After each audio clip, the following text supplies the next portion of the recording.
Sa ngalan ng Ama at ng Anak at ng Espiritu Santo. Panginoon, isugo mo ang iyong espiritu at pagpanibaguhin mo ang muka ng aming mundo.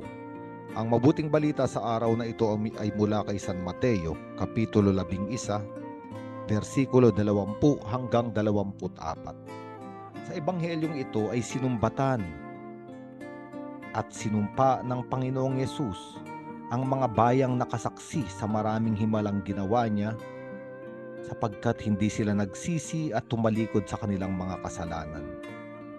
Sinabi niya, kawawa kayo mga taga-Corazin, kawawa kayo mga taga-Betsaida, sapagkat kung sa Tiro at Sidon ginawa ang mga himalang ginawa ninyo, matagal na silang nagdamit ng sako na upo sa abo at nagsisi.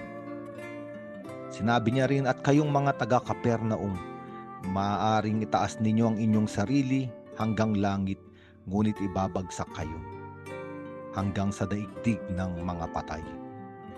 At kung iisipin natin, ano ba ang nangyari?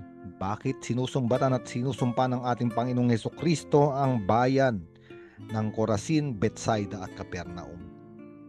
Ang mga bayan ito ay nakapaikot sa dagat ng Galilea o sa lawa ng Galilea. At ang mga bayang ito ay mauunlad.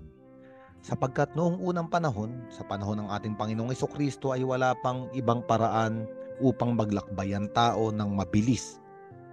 Wala pang mga sasakyang himpapawid o mga sasakyang dimakina.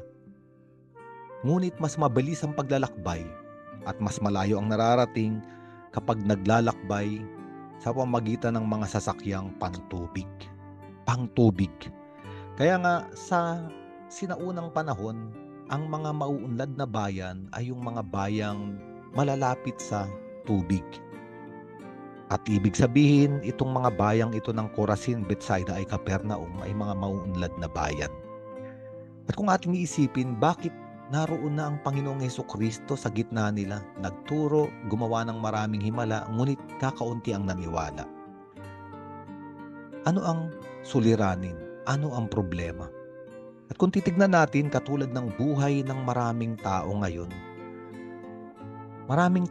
ang iniisip lamang ay kung paano uunlad sa material na bagay, kung paano yayaman sa makamundong sukatan.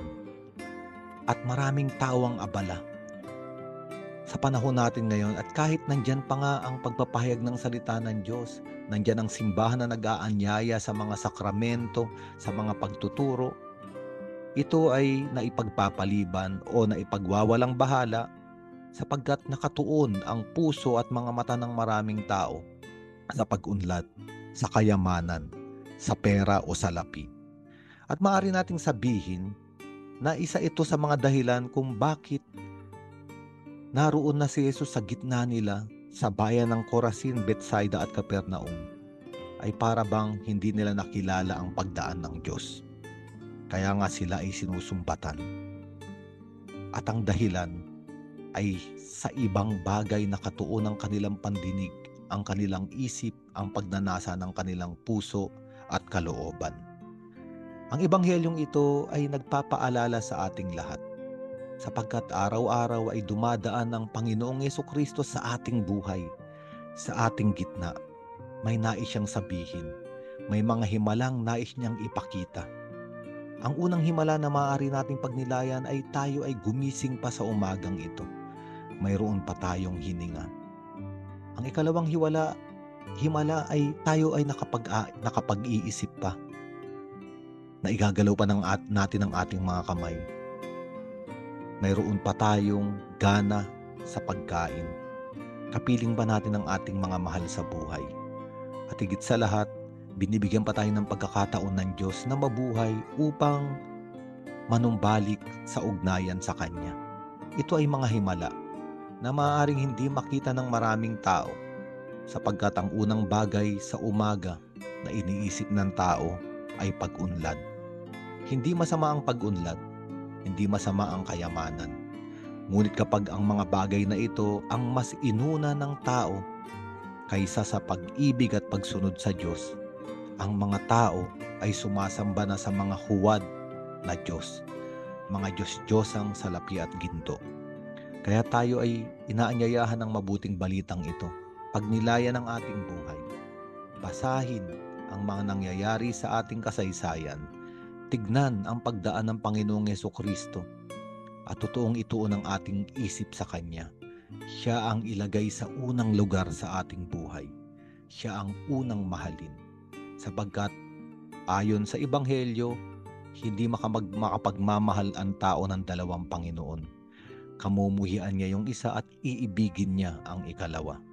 At kung iniibig natin ang Panginoon, kamumuhian natin yung mga huwad na Diyos-Diyosan, ang pagsunod sa kayamanan at mga bagay na makalupa. Uunahin natin ang Panginoon. Tayo ay inaanyayahan ng Panginoon sa totoong kayamanan. At ang totoong kayamanan ay yung karanasan ng malalim na ugnayan sa pamamagitan ng pananampalataya sa Kanya. At tatamuhin natin ang kaligtasan na magdadala sa atin sa buhay na walang hanggan. Sa ngalan ng Ama at ng Anak at ng Espiritu Santo.